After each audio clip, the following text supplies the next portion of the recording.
Hi hello నమస్తే this is Suvarna welcome to Suman TV. So right now నాతో పాటు ఉన్నారు స్పిరిచువల్ గురు అనంత సాయి కృష్ణ గారు.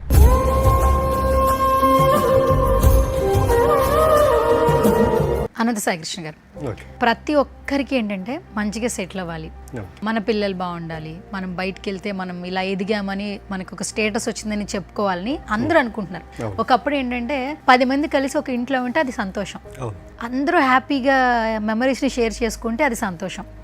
ఇప్పుడు ఏమైపోయిందంటే ఉమ్మడి కుటుంబం నుంచి సింగిల్ ఫ్యామిలీ నుంచి వ్యక్తికి మాత్రమే వాళ్ళ యొక్క సంతోషం చూసుకోవడం.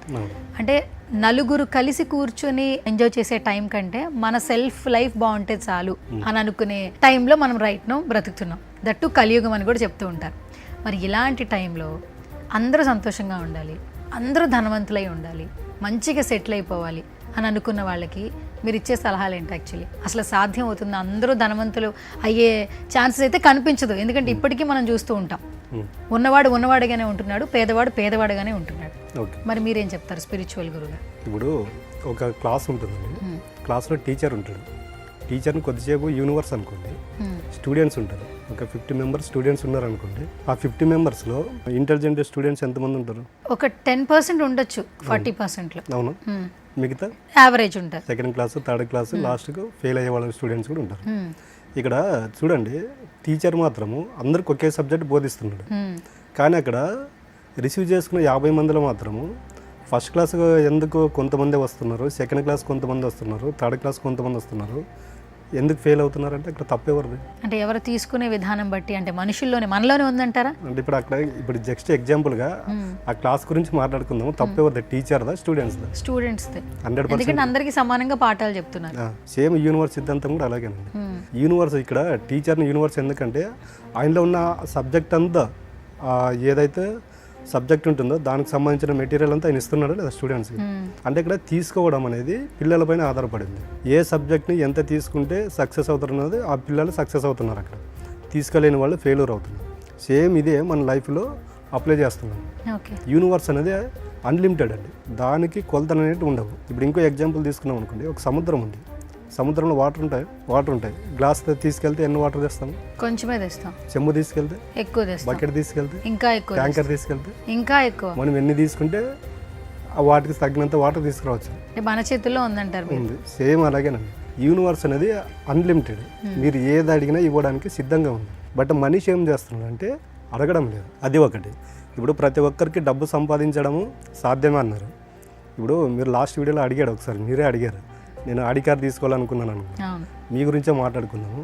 మీరు ఒకసారి అట్లా రోడ్డు పైన ఉన్నారనుకోండి, మీ ముందు ఆడి కార్ వెళ్తూ ఉంటుంది, మీ ఇన్నర్ ఫీలింగ్ ఎలా ఉంటుంది ఒకసారి చెప్పండి. అంటే మనకు కూడా కావాలనిపిస్తుంది. ఆ కార్ చూసేటప్పుడు మీకు ఏమనిపిస్తుంది? మనం ఎప్పుడు తీసుకుంటాం అనిపిస్తుంది. కరెక్టేనా? అది నా దగ్గర లేదు కదా, వాళ్ళ దగ్గర ఉంది, మనం ఎప్పుడు తీసుకుంటామో ఈ థాట్ వస్తుంది. కానీ ఆ కార్ని చూసి ఎప్పుడైనా హ్యాపీగా ఫీల్ అవ్వాలి. మనం ఎప్పుడు తీసుకుంటున్నామో అంటే అర్థం ఏంటి? ప్రజెంట్ నా దగ్గర డబ్బులు లేవని అర్థం. యూనివర్స్ ఏం చేస్తుందంటే మనం ఎప్పుడు తీసుకుంటున్నాం అనే దాన్ని రిసీవ్ చేసుకోదు. ఎప్పుడు తీసుకుంటున్నాం అంటే అర్థం ఏంటి? అక్కడ మీరు జస్ట్ ఆలోచన అనేది 1 సెకండ్ చేసి ఉంటారు, కానీ మీ ఇన్నర్ ఫీలింగ్ మాత్రం 1 ఇయర్కి సరిపోయిన ఇన్నర్ ఫీలింగ్ మీలో ఉంటుంది. ఎప్పుడు తీసుకుంటామంటే అంటే ప్రజెంట్ నా దగ్గర డబ్బులు లేవు, డబ్బులు వచ్చినప్పుడు తీసుకున్నాము కాబట్టి ఈ కారు నా ముందు వెళ్తుంది, వాడు ధనవంతుడు కాబట్టి ఆడి కారు తీసుకున్నాడు. అంటే అక్కడ చిన్న క్వశ్చన్కు మీ లోపల దానికి సంబంధించిన మెటీరియల్ అనేది నెగిటివ్ వేలో చాలా రకమైన ఆలోచనలు వస్తాయి. ఫస్ట్ మనిషి ఏంటంటే ఇవన్నీ బంద్ చేయాలి. ఎప్పుడైతే మీ ముందు ఆడి కార్ వచ్చి నిలబడుతుందో మీరు హ్యాపీగా ఫీల్ అవ్వాలి. ఎందుకు ఫీల్ అవ్వాలంటే నేను చెప్పాను చాలాసార్లు, మనం ఏదైతే కోరుకుంటున్నామో యూనివర్స్ అనేది మీ దగ్గరికి ఆడి కార్ పంపించింది మనకి చాలాసార్లు. మీరు ఇంకో విషయం చెప్తారు, లేడీస్కి ఎక్స్పెషల్ చూడండి, వాళ్ళకి ఎవరైనా ఒక రోడ్డు పైన వెళ్తున్న వాళ్ళకి లేడీస్కు శారీస్ పిచ్చి, డ్రెస్సులు పిచ్చి చాలా ఉంటుంది. ఈరోజు వాళ్ళు డ్రెస్ కానీ ఏదైనా శారీ కానీ చూశారనుకోండి, ఒక 2-3 రోజుల తర్వాత వాళ్ళకి తెలియకుండా ఎక్కడో చోట డ్రెస్ కనిపిస్తుంది, ఆ శారీ కనిపిస్తుంది. బట్ వాళ్ళు ఏం చేస్తున్నారంటే నేను అనుకున్నాను మన దగ్గరికి ఎందుకు వస్తుందో వాళ్ళ దగ్గర ఉంది అనుకుంటారు. అది రాంగ్ అండి. ఈరోజు మీ కంటికి కనిపించింది యూనివర్స్ అనేది మీ దగ్గరకు పంపించింది. యూనివర్స్ ఏం చెప్తుందంటే నువ్వు కోరుకున్నావు, నేను నీ కంటికి కనిపించేటట్టు నీ దగ్గరికి పంపించాను, దాని నుండి డైవర్ట్ అవ్వద్దు, ఖచ్చితంగా నేను నీ దగ్గరికి తీసుకొస్తానని చెప్తుంది. మనం ఏం చేస్తున్నామంటే ఫస్ట్ కోరుకుంటున్నాం, ఆడి కార్ కావాలి, ఇల్లా కావాలి, బంగ్లా కావాలని ఇవన్నీ కోరుకుంటున్నాము.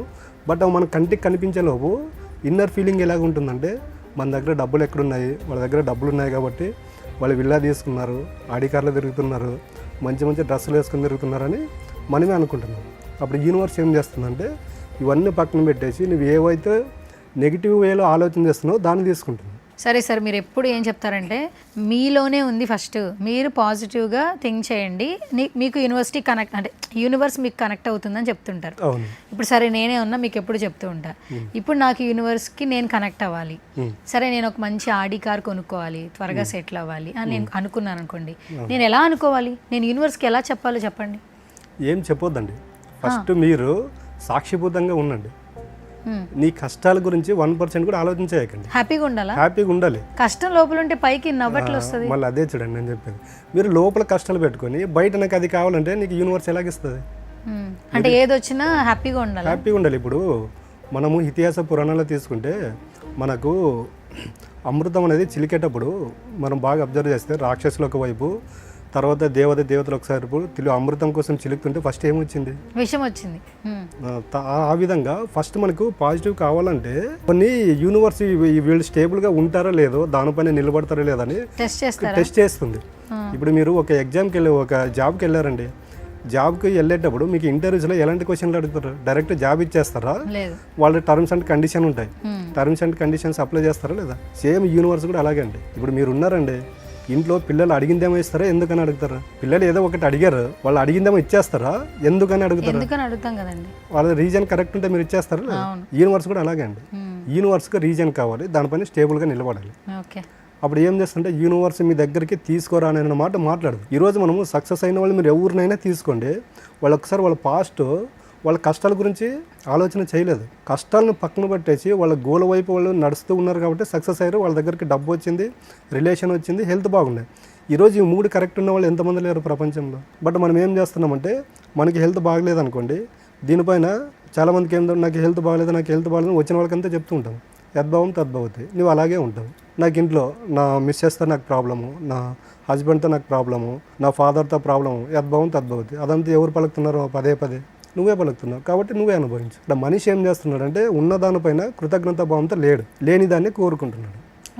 అప్పుడు ఏం చేయాలంటే మనిషి ఉన్నదానిపైన ప్రేమ కృతజ్ఞత భావంతో ఉండండి. మీరు ఏదైతే కోరుకుంటారో అది ఖచ్చితంగా మీ లైఫ్లోకి వచ్చి తీరుతుంది. అంటే ఇప్పుడు ఏంటంటే అందరూ స్పిరిచువల్గా ఇప్పుడు మీరు చెప్పిన తర్వాత జర్నీ స్టార్ట్ చేయాలని అనుకున్నారనుకోండి, సో డైలీ వాళ్ళ యొక్క లైఫ్ స్టైల్ బట్టి రాలేకపోవచ్చు ఎక్కడో నుంచి, బట్ వాళ్ళందరికీ అందుబాటులో ఉండే విధంగా మీరు ఆన్లైన్ క్లాసెస్ స్టార్ట్ చేశారు. అవునండి. ఇప్పుడు ఆన్లైన్ క్లాసెస్ ప్రాసెస్ ఏ విధంగా ఉంటుంది చెప్పండి? ఫస్ట్ ఆఫ్ ఆల్ అంటే వాళ్ళ యొక్క సమస్యలను బట్టి మా క్లాసెస్ అనేవి ఉంటాయండి. ఫస్ట్ మా స్టాఫ్ ఎవరైతే ఉన్నారో వాళ్ళ ప్రాబ్లమ్స్ కనుక్కుంటారు. 3 ప్రాబ్లమ్స్ మెయిన్ అని చెప్పాము, దాంట్లో ఇంకోటి ఇంక్లూడ్ కూడా యాడ్ అవుతుందండి, అఖండ విద్య అనేది యాడ్ అవుతుంది. డబ్బు, రిలేషన్స్, హెల్త్ కాకుండా ఇప్పుడు పిల్లల కోసం సపరేట్ పెట్టామండి అఖండ విద్య అనేది. అంటే విద్య ఇప్పుడు చదువుకునే పిల్లలకి ఎక్కువ ప్రాబ్లం అయిపోయింది, మేజర్ ప్రాబ్లం. వాళ్ళు దానిపైన ఇంట్రెస్ట్గా ఉండలేకపోవడము, మానసికంగా హాస్టల్లో వేస్తే మెంటల్గా డిస్టర్బ్ అయ్యడం, ఇవన్నీ జరుగుతున్నాయి. ఇలాంటి కేసుల కన్నా ఇప్పుడు మా దగ్గరకు వచ్చేటివి ఎక్కువ అంటే మనీ ప్రాబ్లం ఒకటి, ఎడ్యుకేషన్ గురించి ఎక్కువ వస్తుంది పిల్లల గురించి. సో అయితే ఆన్లైన్ క్లాసెస్ గురించి కూడా డీటెయిల్స్ కావాలనుకుంటే ఎలాగో మిమ్మల్ని సంప్రదించవచ్చు. వీడియో కింద నెంబర్స్ ఆల్రెడీ స్క్రోల్ అవుతున్నాయి. మనం చెప్పే క్లాసులకు అటెండ్ అవ్వాలనుకుంటే మాత్రం స్క్రీన్ పైన ఉన్న నెంబర్కి కాల్ చేస్తే మా యొక్క స్టాఫ్ అనేది మీకు అవైలబుల్ ఉంది. ఓకే.